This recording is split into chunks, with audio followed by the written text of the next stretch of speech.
Hello friends, मेरा नाम राहुल राज है। मैं आपका इंग्लिश टीचर हूँ आज के लिए।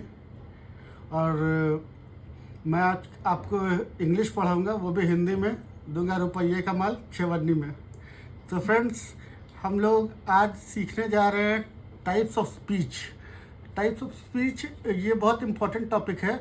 ये हम लोग जब किसी जनरल कॉम्पिटिटिव एग्ज़ाम्स देते हैं, जैसे बैंक का देते हैं, टीचर्स का देते हैं, पुलिस सर्विस का देते हैं, या फिर एडवोकेसी वकालत का देते हैं, या एसएससी का देते हैं, तो ये सब टॉपिक हमें बहुत हेल्प करेगा ये सब एग्ज़ाम्स क्वालिफाई करने के लिए। और most of the questions basics questions होते हैं और इसी में से पूछे जाते हैं। तो फ्रेंड्स, हम पढ़ाने जा रहे हैं टाइप्स ऑफ स्पीच। और मैंने एक चैनल बनाया, यूट्यूब चैनल, उसका नाम है English made easy by Rahul Raj. सब कैपिटल में है, सारे कैप्स लॉक में है। English made easy by Rahul Raj. Please friends, go to the channel and please do like, subscribe and share the videos so that it can inspire me to come up with more interesting and useful contents which will help you qualify in your exams and which will help you gain some knowledge for yourself. So friends, आज हम लोग पढ़ा रहे हैं types of speech. और पहले मैंने पढ़ाया था आपको टाइप्स ऑफ टेंसेस, जिसमें मैंने आपको प्रेजेंट टेंस के बारे में और इसके टाइप्स के बारे में बताया था। और आज हम पढ़ाने जा रहे हैं पार्ट्स ऑफ स्पीच। तो फ्रेंड्स, हम देखेंगे parts of speech. Parts of speech 8 तरह के होते हैं। There are 8 parts of speech. ये होते हैं noun, pronoun, verb.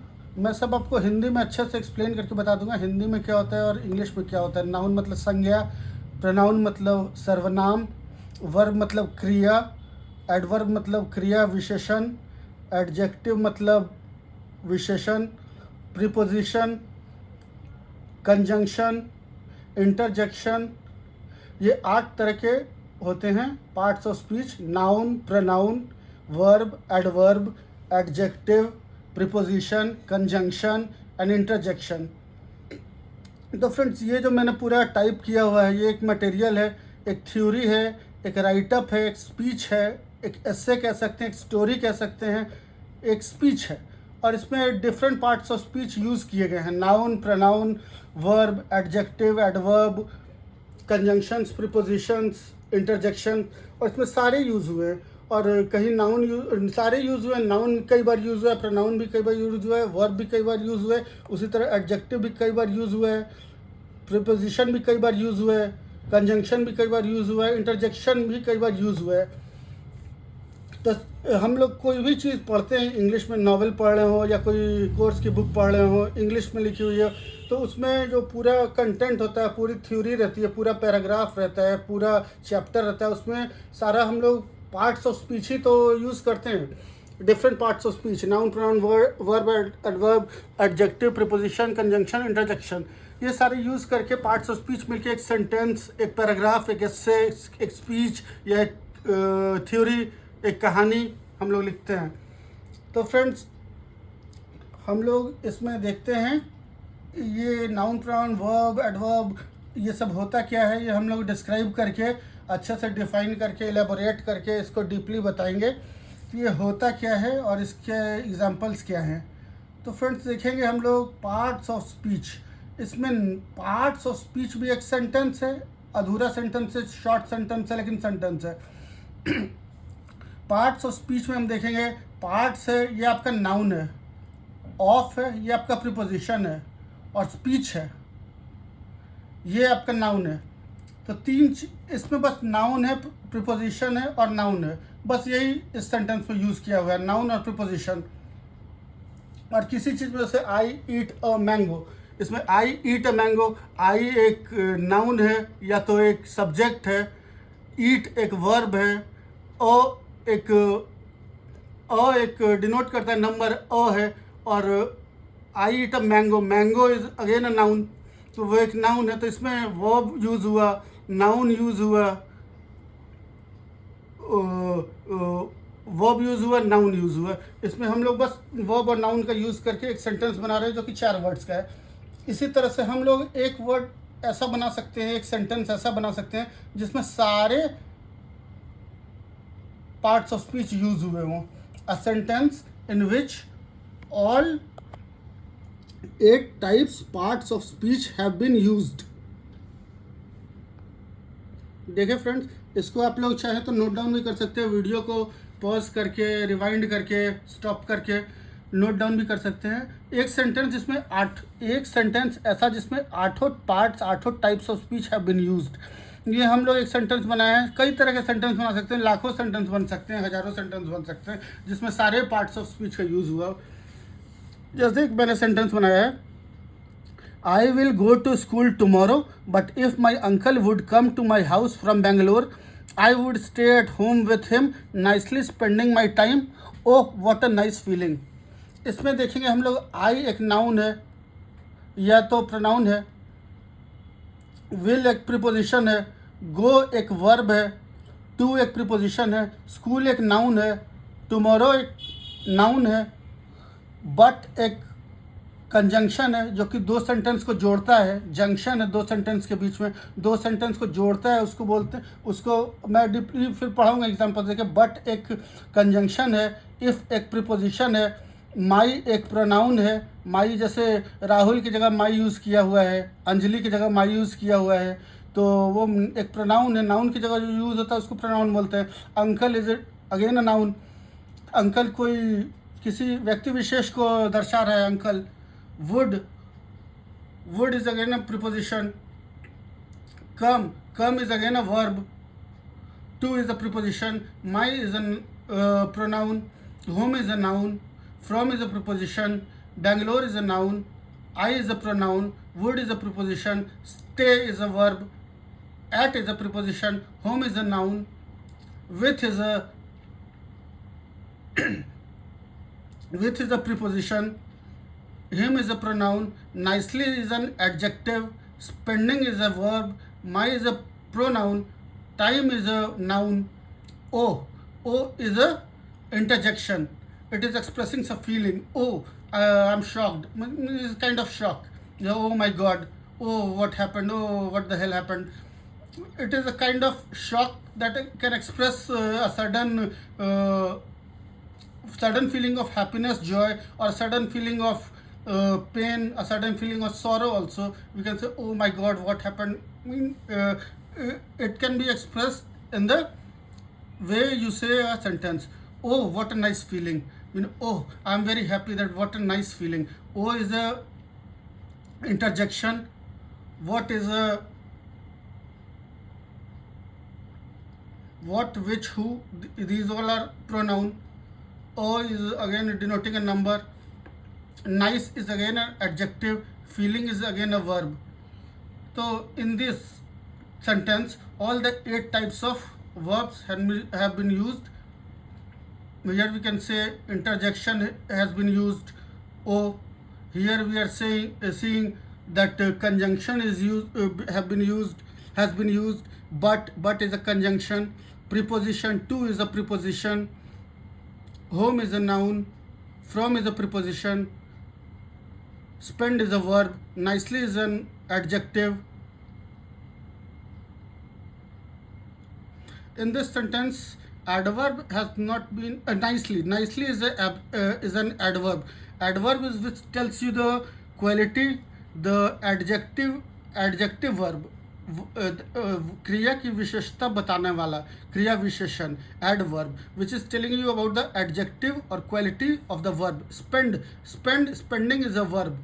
Spend is a verb. Nicely spending mean happily spending in a well manner, in a good manner. I will be spending. I would stay at home with him, nicely spending my time. And nicely is a adverb. So in this we are seeing that all 8 parts of speech have been used. So again, coming back to the topic, coming back to the start, we shall start with the top.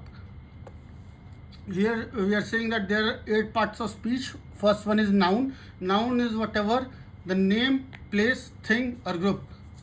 Noun is something, name of a place, name of a person, name a place, thing, group. Example, Ram is a name, it is a noun. Preeti is a name, is a noun. Lion is a group of animal. It is telling you about a breed of animal. से Ram is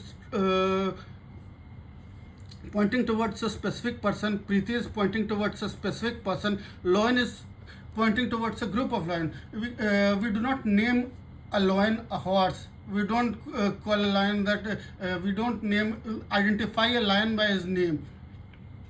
If we are talking about the lion, we are talking about any lion. We are talking about any horse. It is all included in group. We are talking about Hindu.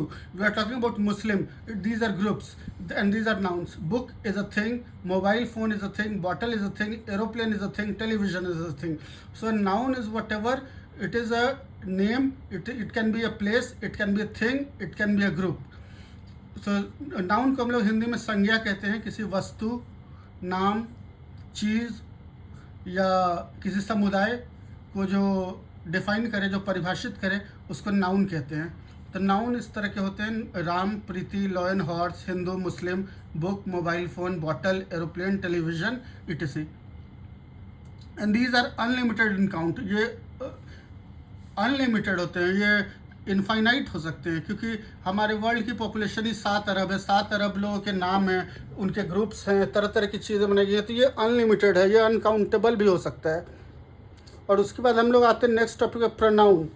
Pronoun वो होता है जो कि pronoun are used instead और in place of noun. Noun की जगह जो हम लोग यूज़ करते हैं उसको प्रोनाउन बोलते हैं. संज्ञा की जगह यूज़ करने वाले चीज़ को सर्वनाम कहते हैं. प्रोनाउन को हिंदी में सर्वनाम कहते हैं. जैसे राम की जगह हम लोग यूज़ करते हैं वह, राम की जगह हम लोग यूज़ करते हैं यह. उसी तरह से हम लोग यूज़ करते हैं हिम.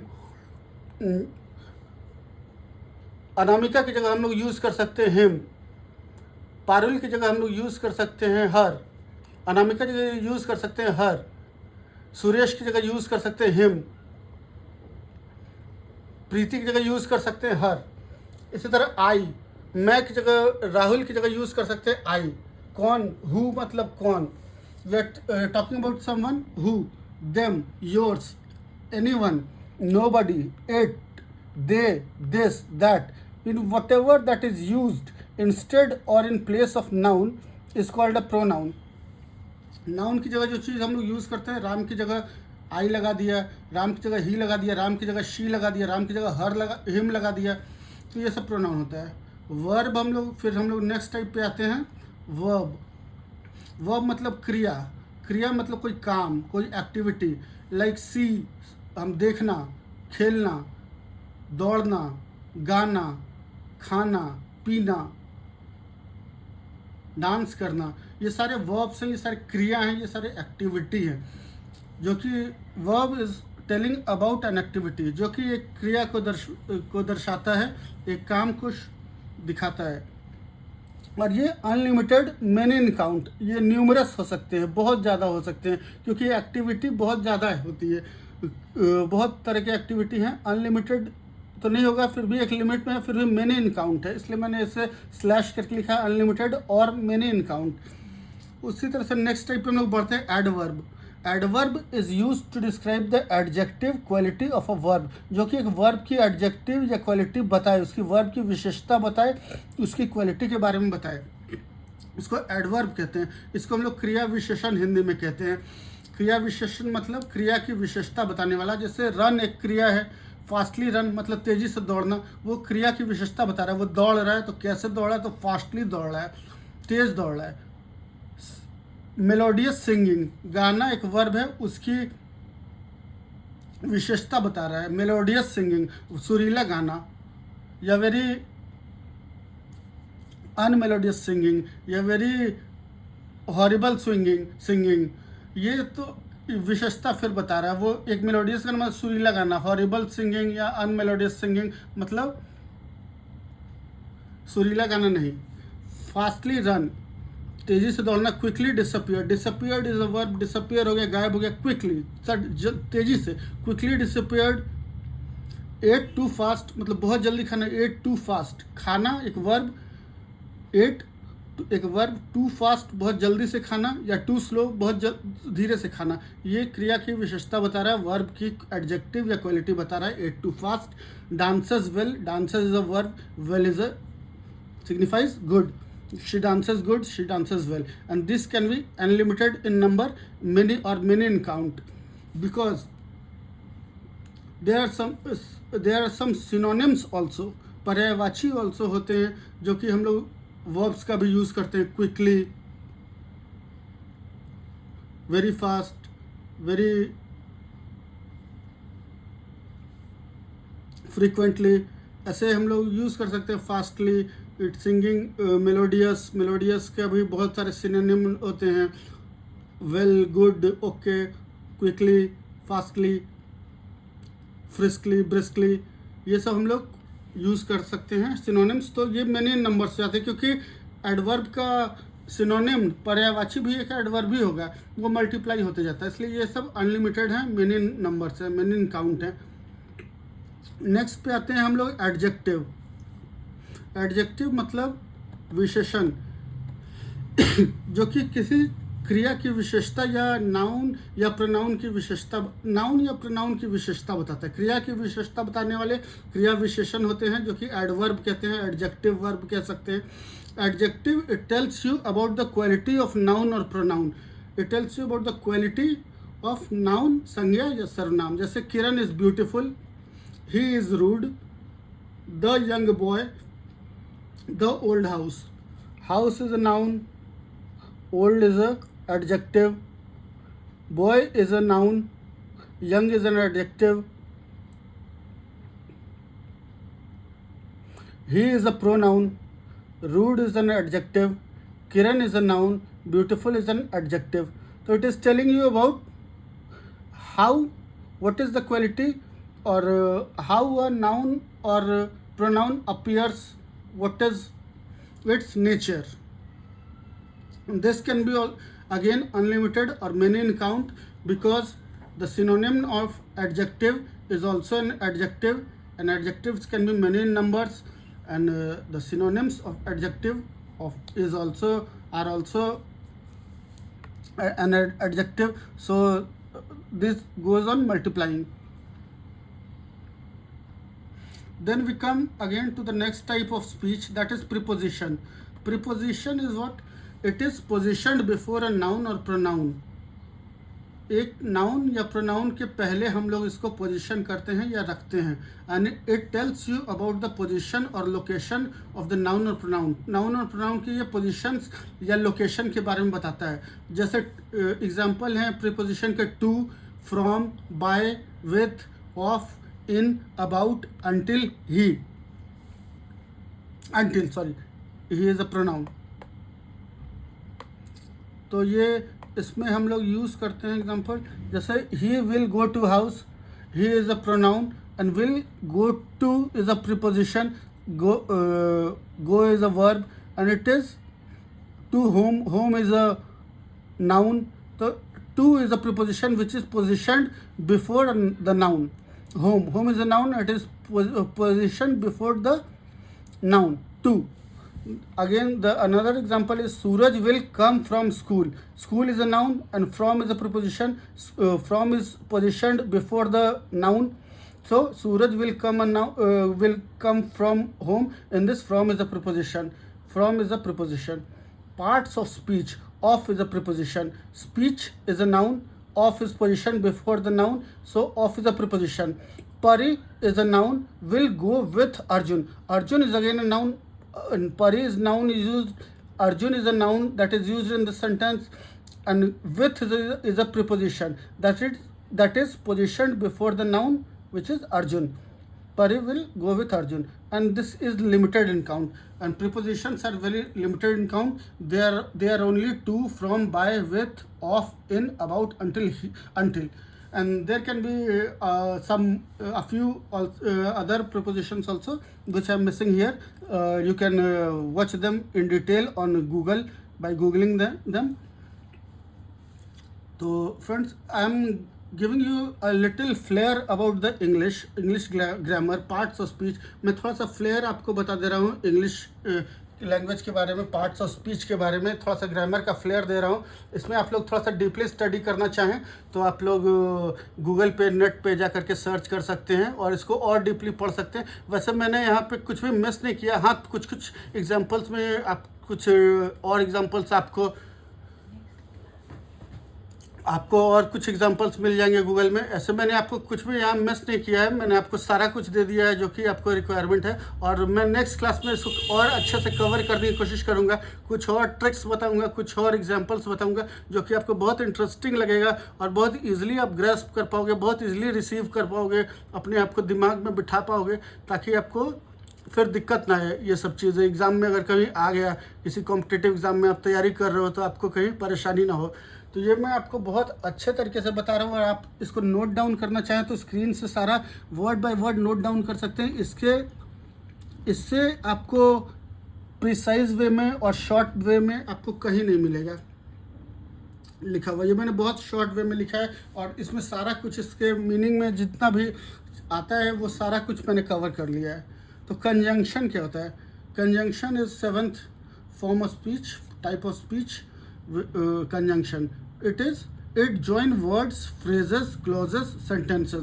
ये दो वर्ड्स को ज्वाइन करता है, दो फ्रेज को ज्वाइन कर सकता है, दो क्लॉज को ज्वाइन कर सकता है, दो सेंटेंस को ज्वाइन कर सकता है, या 2-3 बार यूज हो सकता है 2-3 सेंटेंस को ज्वाइन करने के लिए, 2-3 वर्ड्स को ज्वाइन करने के लिए। जैसे एंड होता है, कंजंक्शन होता है, बट और वाइल, बिकॉज, ये सब हम लोग मिला करके एक लंबे सेंटेंस में यूज़ कर सकते हैं 2-3 बार, जिससे हम लोग 2-3 वर्ड या 2-3 सेंटेंस को ज्वाइन कर सकते हैं। जैसे हम लोग एग्जांपल देखते हैं, Ram came home and started watching TV. यहाँ 2 सेंटेंस है, राम केम होम, राम घर आया, एंड कंजंक्शन से हम लोग 2 सेंटेंस ज्वाइन कर रहे हैं, and started watching TV. Started का स्पेलिंग मैंने गलत लिख दिया है, खैर आप लोग ठीक कर लीजिएगा, यहाँ टी होगा डी की जगह। तो Ram came home and started watching TV and is a conjunction which is joining 2 sentences. I was prepared for the exam but I was nervous. यहाँ 2 सेंटेंस है, I was prepared for the exam, मैं exam के लिए तैयार था, but लेकिन, I was nervous, but लेकिन is a conjunction which is joining 2 sentence. I was prepared for the exam and I was nervous. Again another example is she taught Sheetal while making dinner. While is a conjunction, so here there are 2 sentences, यहाँ 2 sentence है, she taught शीतल, और while is a conjunction which is joining making dinner। 2 words को parts words को join कर रहा है या sentence और वर्ड्स को ज्वाइन कर रहा है। तो इस तरह से कंजंक्शंस यूज़ करते हैं 2 वर्ड्स को या 2 से ज़्यादा वर्ड्स को, 2 सेंटेंस को या 2 से ज़्यादा सेंटेंस को ज्वाइन करने के लिए हम लोग कंजंक्शंस का यूज़ कर सकते हैं। एक सेंटेंस में हम लोग 2-3 कंजंक्शन भी यूज़ कर सकते हैं, बट, वाइल, एंड, बिकॉज, सारे यूज़ हो सकते हैं एक ही सेंटेंस में। आप कोई सेंटेंस बना के देखिएगा। और ये लिमिटेड इन काउंट है, ये लिमिटेड इन नंबर्स है, कुछ ही होते हैं, एंड, बट, और, वाइल, बिकॉज। एक आध चीज़ हो सकता है मैं मिस कर रहा हूँ, आप एग्जांपल्स देख लीजिएगा, सारा कुछ एक ही समय दिमाग में नहीं आता, ये मैंने जल्दी बनाया है।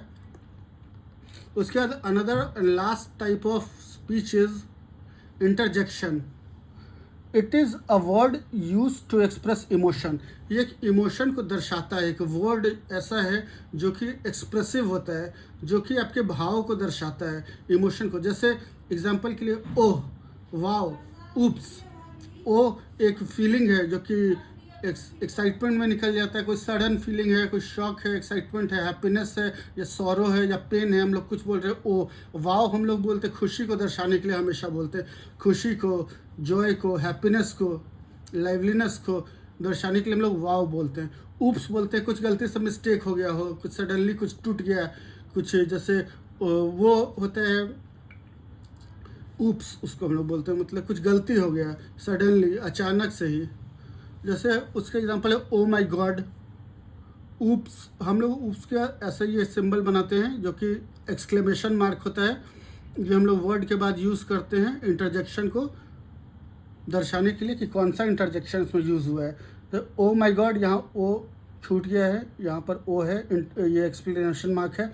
Oh my God, oops I broke the bottle, wow what a nice movie.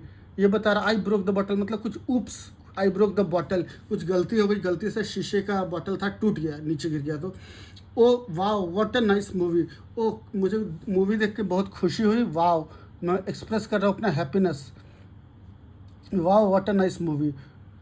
Oh my God, oh my God use होता है कुछ भी अचानक से कुछ भी हो जाता है, ये अच्छे खुशी को भी दर्शा सकता है और आपके दुख को भी दर्शा सकता है। जैसे आपके oh my God, oh my God I won the lottery, ये आपको खुशी को दर्शा रहा है।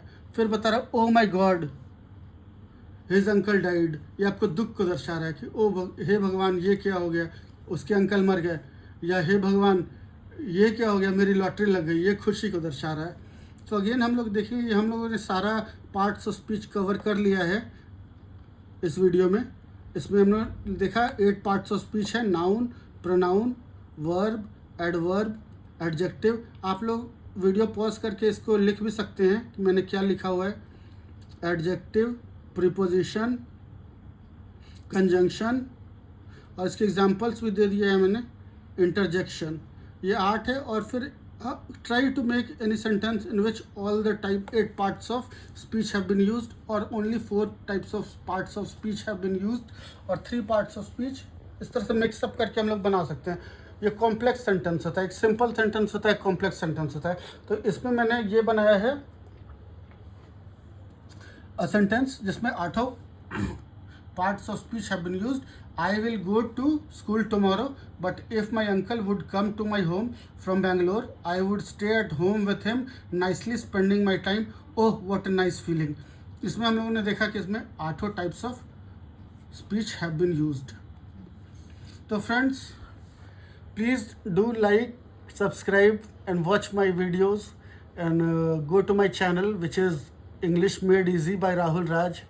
I'm your Rahul sir. I will be coming up with new videos, new contents from English grammar which will help you qualify in your exams, which will help you get prepared for your coming exams. तो friends, आप अगर like करते हैं कुछ तो एक हमारे लिए इंस्पिरेशन होता है, एक मोटिवेशन होता है, जो कि हमें नए नए वीडियोस, अच्छे वीडियोस बनाने के लिए प्रेरित करता है, जो कि आपके लिए भी हेल्पफुल हो और जो भी देख रहा हो, जो भी देखना चाहता हो उसके लिए हेल्पफुल हो।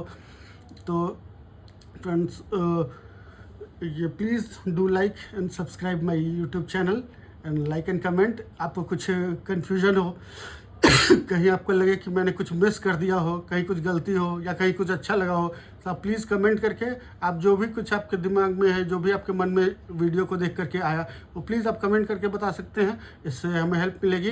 फिर नेक्स्ट वीडियो के लिए एक फीडबैक होगा हमारे लिए कि कैसा करना चाहिए, कैसा नहीं करना चाहिए। अभी तो मैंने स्टार्ट किया है और मैं अच्छे वीडियोज़ और लेकर के आऊँगा। मेरे चैनल को फॉलो करते रहें। Please do like and subscribe. Bye friends.